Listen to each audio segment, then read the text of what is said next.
Sur Mercure, dépourvu d'atmosphère, astéroïdes et météores s'écrasent à toute vitesse. Ce qui en fait la planète la plus criblée de cratères de tout le système solaire. Sur Mercure, on ne peut pas faire un pas sans rencontrer un cratère. En 1974, la sonde spatiale Mariner 10 a cartographié la moitié de la surface de la planète, y compris le plus vaste bassin jamais photographié dans le système solaire. L'accident de relief le plus remarquable est le bassin Caloris, un cratère qui fait dans les 1300 km de diamètre. 1300 km de diamètre. C'est un tiers de plus que la distance Dunkerque-Marseille. Les chercheurs ont estimé que la météorite de fer à l'origine de cet impact devait avoir une taille de plus de 100 km avant de s'écraser sur le sol. Juste après l'impact, les ondes sismiques ont convergé au point antipodal de la planète. Les ondes sismiques, les ondes de choc de cet objet, se sont propagées pour se retrouver de l'autre côté de la planète, déchirant littéralement la surface. Les turbulences sismiques ont chamboulé la croûte et déformé le terrain, générant des formations rocheuses étonnantes. C'est un terrain chaotique. C'est vraiment le terme pour désigner cet espace. Si vous regardez, c'est vraiment le chaos. Tout est sans dessus-dessous. C'est vallonné d'une façon qui n'a rien à voir avec une activité géologique normale. Tout y reflète la brutalité. On dirait que quelqu'un a littéralement soulevé la surface pour la fracasser au sol. Les cratères se sont soudain transformés en des sortes de collines de 10 km de large sur 2 de haut. En fait, le sol a dû s'élever sur une hauteur d'1 à 2 km en l'espace de quelques secondes. Ça a dû être épouvantable. Les scientifiques n'ont aucun moyen de savoir à quel moment s'est produit l'impact de Caloris. Mais une chose est sûre, si un astéroïde de cette taille s'écrasait sur Terre, le choc serait catastrophique. Il anéantirait l'humanité.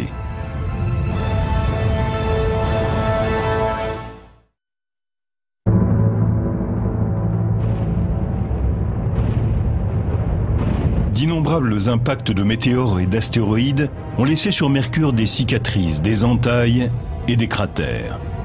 Aujourd'hui, la planète n'est plus qu'une carcasse. Tout comme celle de Mercure, la surface de la Terre est vulnérable au bombardement. Le météore cratère en Arizona est l'un de nos cratères les mieux préservés et les plus mercuriens. Ce bassin désertique a permis aux géologues de mieux comprendre ce qui se passe quand un météore frappe la surface de Mercure. Lors d'un impact, l'énergie de l'onde de choc déchire la surface et soulève des tonnes de roches pour former le cratère. Cette coulée de roches a creusé cette cavité en forme de cuvette et déposé des débris dans le paysage à des kilomètres à la ronde. La même énergie a balayé les parois du cratère. C'est ce qui a fait que ces couches de roches horizontales derrière moi se sont soulevées. Sous l'effet du choc, la roche ne s'est pas montrée friable comme on pourrait s'y attendre, mais plutôt comme du caramel mou. C'est caractéristique de ce type d'impact, non seulement ici à Meteor Crater, mais partout dans le système solaire. Imaginez un peu que l'énorme objet qui a créé le bassin de Caloris sur Mercure s'écrase sur le site de Meteor Crater. Il y aurait une explosion massive, avec des éclats de matériaux fondus qui voleraient autour de la Terre comme des engins balistiques, puis rentreraient dans l'atmosphère terrestre en créant des averses massives de météores. Sur une douzaine de kilomètres, l'onde de choc déchirerait le sol et provoquerait des tsunamis accompagnés de vagues de 600 mètres de haut.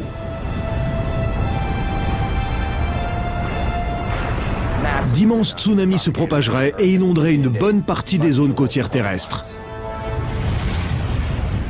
Las Vegas dans le Nevada serait rasé. Des villes comme Salt Lake City dans l'Utah, San Francisco en Californie, Et Los Angeles disparaîtrait en une fraction de seconde.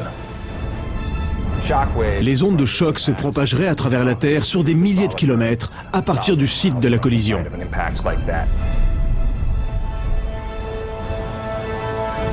Ces ondes sismiques convergeraient au point antipodal de l'impact, au large des côtes de Madagascar, au fond de l'océan Indien.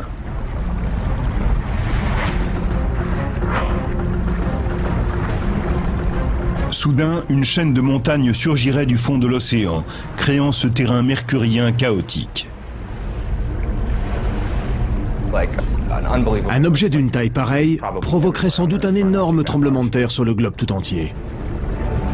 Météor Crater ne serait plus qu'une piqûre d'épingle dans le sol, comparée à la plaie ouverte que laisserait un impact du type de celui de Caloris. Ce vide engloutirait un quart des États-Unis.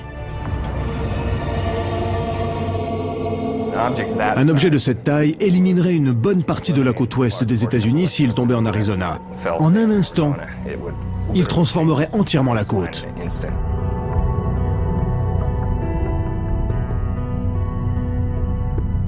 Revenons-en à Mercure. Ces cratères lui confèrent un statut d'icône dans le système solaire, et certaines de ces marques recèlent des mystères. À Puerto Rico, quand le radar de l'observatoire d'Arecibo a pointé ses antennes vers les pôles de Mercure, il a capté quelque chose qui a laissé les chercheurs stupéfaits. De la glace. L'un des endroits les plus chauds du système solaire a de la glace à ses pôles. Et s'il y a de la glace là-bas, c'est parce que Mercure présente une surface criblée de cratères et que l'intérieur des cratères de la zone polaire est toujours plongé dans l'ombre.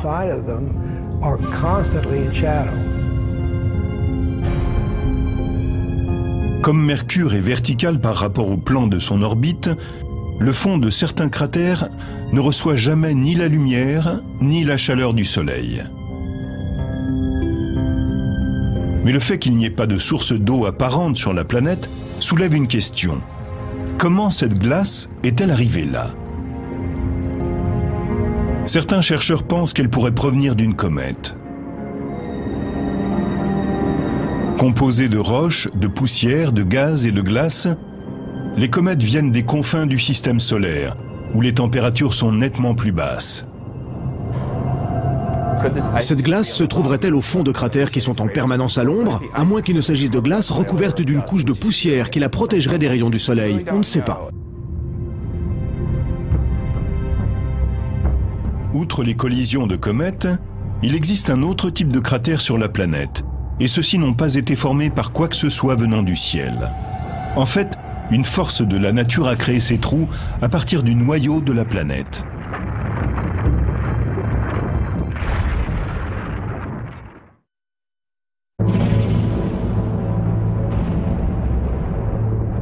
En se penchant sur le sol de Mercure, des scientifiques se sont aperçus qu'une partie de ces cratères pourrait avoir été formée par quelque chose d'autre que des astéroïdes, comètes et autres météores.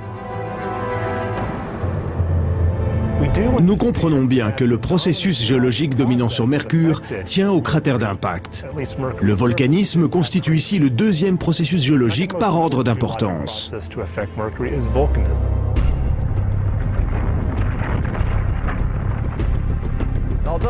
Bien que nous n'ayons pas de preuve absolue de la présence de volcans sur Mercure, nous pensons qu'il a dû y avoir des éruptions volcaniques dans le passé.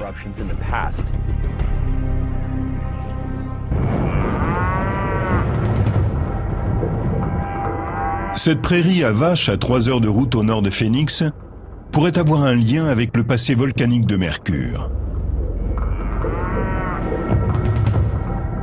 Ces collines cratérisées sont des volcans éteints, à cônes de cendres. Et les géologues pensent qu'il pourrait y avoir des volcans semblables sur Mercure. Voici un cône de cendres. Derrière moi, vous pouvez voir un très vaste cratère, caractéristique des cônes de cendres. Ces volcans présentent effectivement des différences par rapport aux cônes de cendres de Mercure.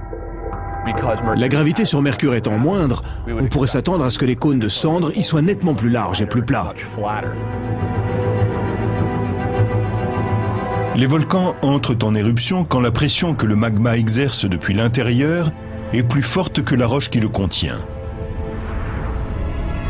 La pression augmente pour deux raisons, trop de magma et trop de gaz. Et dans un volcan, quand la pression augmente, il lui faut un exutoire.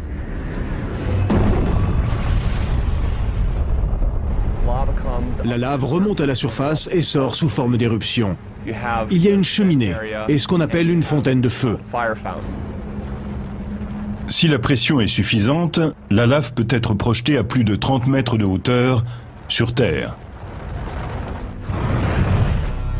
Mais sur Mercure, la gravité est si faible que la fontaine pourrait éjecter la lave à une hauteur de 30 étages. Les cônes de cendres de l'Arizona peuvent illustrer l'héritage volcanique que nous partageons avec Mercure. Mais être les premiers témoins d'une éruption tout là-haut et voir se former les cônes de cendres serait une fameuse expérience. Tout d'abord, en l'absence d'atmosphère, un panache de cendres, de fumée et de débris ne parviendrait pas à s'élever dans le paysage.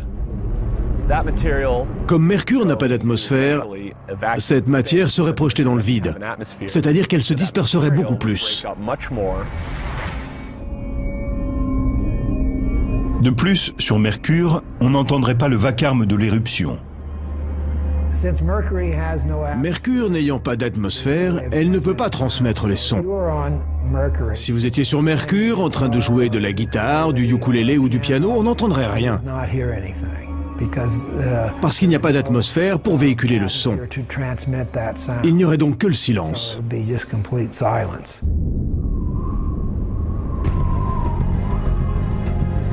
En 1974, Mariner 10 ne cartographie que 45% de la surface de Mercure lors d'une mission de survol. 30 ans plus tard, la NASA lance le vaisseau spatial Messenger. Le satellite cartographiera la planète tout entière et transmettra des données aux scientifiques enthousiastes, en même temps qu'un déluge de questions sans réponse. Je veux voir l'autre face. Je ne sais pas à quoi elle ressemble, et cela m'agace depuis 35 ans. Est-ce qu'elle ressemble à la face que nous avons vue, ou bien est-ce quelque chose d'inattendu, de différent? Pourtant, malgré les budgets affectés aux explorations futures, la question de savoir à quel point nous sommes effectivement différents ou semblables risque fort de rester en suspens.